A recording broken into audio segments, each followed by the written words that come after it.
আসসালামু আলাইকুম। আশা করি সবাই ভালো আছেন। প্রতিদিনের মতো আজকে নতুন একটি রেসিপি নিয়ে হাজির হয়ে গেলাম। মাত্র 2টা ডিম দিয়ে আমি এই সেরা রেসিপিটা তৈরি করে নিয়েছি। দেখেন কিভাবে। প্রথমে আমি এখানে 2টা ডিম নিয়ে নিয়েছি, আর এখানে 2টা টমেটো নিয়ে নিয়েছি, আর 4-5টা পেঁয়াজ নিয়ে নিয়েছি। এখন আমি এই টমেটোটা কুচি কুচি করে কেটে নিচ্ছি। টমেটোটা কুচি কুচি করে কেটে নেওয়ার পর আমি পেঁয়াজগুলো কেটে নেব। মাত্র 2টা ডিম দিয়ে পরিবারের সবাই খেতে পারবেন, এমন টেস্ট হয় এই রেসিপিটা। মাত্র 2টা ডিম দিয়ে এই রেসিপিটা তৈরি করে নিতে পারবেন পরিবারের সবার জন্য। আর এতটাই টেস্টি হয়, বাসায় একবার হলেও ট্রাই করে দেখবেন আমার এই রেসিপিটা। একদম ঝটপটভাবেই তৈরি করে নিতে পারবেন এই সহজ রেসিপিটা। টমেটো, পেঁয়াজ, মরিচ দিয়ে দারুণ স্বাদে আমি এই রেসিপিটা তৈরি করে নিচ্ছি। এভাবে করে যদি ডিমটা ভাজেন তাহলে মুখে স্বাদ লেগে থাকবে, আর একবার খেলে বারবার খেতে ইচ্ছে করবে, এতটাই টেস্টি হয়। আমি সবগুলো উপকরণ একসাথে মেখে নিচ্ছি। এভাবে করে মেখে নিয়ে আমি ডিমটা ফেটে নেব। অন্য একটা পাত্রে আমি পেঁয়াজ কুচি দিয়ে নিলাম, আর দিয়ে নিলাম মরিচ কুচি, আর দিয়ে দিচ্ছি স্বাদমতো লবণ। দিয়ে ভালো করে আমি চটকে নেব। একদম চটকে চটকে একদম নরম করে নিতে হবে পেঁয়াজটা। ঝালটা যার যার ইচ্ছে মতো দিয়ে নেবেন। যেহেতু আমি ঝাল কম খাই তাই এখানে মরিচটা কম ব্যবহার করেছি। এখন দিয়ে দিচ্ছি টমেটো কুচি। টমেটো কুচি দিয়ে ভালো করে মেখে নিচ্ছি। এখন দিয়ে দিচ্ছি স্বাদমতো লবণ। লবণটা একটু পরিমাণে বেশি দিয়েছি। এখন আমি ডিমটা ফেটে নিয়েছি। আমি এখন ডিমটা ভালো করে মিশিয়ে নেব। আমি হাত দিয়ে ভালো করে মিশিয়ে নিচ্ছি। তৈরি হয়ে গেল ডিমের পেস্ট। এখন আমি চুলায় একটা ফ্রাই প্যান বসিয়ে দিলাম।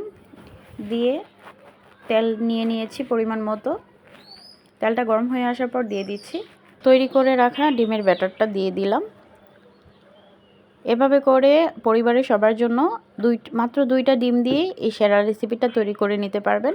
গরম ভাতের সাথে এতটাই টেস্টি হয়, একবার হলেও ট্রাই করে দেখবেন। এভাবে করে যদি আপনি ডিমটা ভেজে দেন, বাড়ির সবাই খেয়ে আপনার প্রশংসা করতে বাধ্য হবে, এমন মজার মজার রেসিপি তৈরি করে দিলে। কম সময়ের মধ্যে এই রেসিপিটা ঝটপট তৈরি করে নিতে পারবেন। আমার এই রেসিপিটা একবার হলেও ট্রাই করে দেখবেন কতটা টেস্টি হয়। দেখতেই পাচ্ছেন আমি কিভাবে করে ডিমটা ভেজে নিয়েছি। খুব বেশি ভাজা যাবে না, এমন করে ভেজে নিয়ে নামিয়ে নিতে হবে। গরম ভাতের সাথে পরিবেশন করবেন, দেখবেন কতটা টেস্টি হয়। আমি আরও একটু তেল অ্যাড করে দিয়েছি। একটু বেশি পরিমাণে তেল দিয়ে ডিমটা ভাজলে খেতে অনেকটা টেস্টি হয়। আবার ব্যাটারটা দিয়ে দিয়েছি। দেখেন কতটা সুন্দর করে আমি ভেজে নিচ্ছি। আপনারা চাইলে রুটি দিয়েও খেতে পারেন। এভাবে করে সকালে আর বিকালে নাস্তা তৈরি করে নিতে পারবেন। গরম ভাতের সাথেও খেতে পারবেন। অনেক টেস্ট হয় এভাবে করে ডিমটা ভেজে নিলে। যারা ডিম খেতে পছন্দ করেন না তারাও এভাবে করে রেসিপি তৈরি করে দিলে খেতে পারবেন। অনায়াসে চেটেপুটে খেয়ে নিবে। একইভাবে আমি ডিমগুলো সব ভেজে নিয়েছি। যারা রান্নাবান্না করতে পারে না তারাও এই সহজ রেসিপিটা ফলো করলে পেরে যাবে। এতটাই টেস্টি হয়, সবাই খেয়ে প্রশংসা করতে বাধ্য হবে এমন মজার মজার রেসিপি তৈরি করে দিলে। বাসায় একবার হলেও ট্রাই করে দেখবেন কতটা টেস্টি হয়, না খেলে বুঝতে পারবেন না। আমার ভিডিও আপনাদের কাছে ভালো লেগে থাকলে লাইক, কমেন্ট, শেয়ার করে পাশে থাকবেন।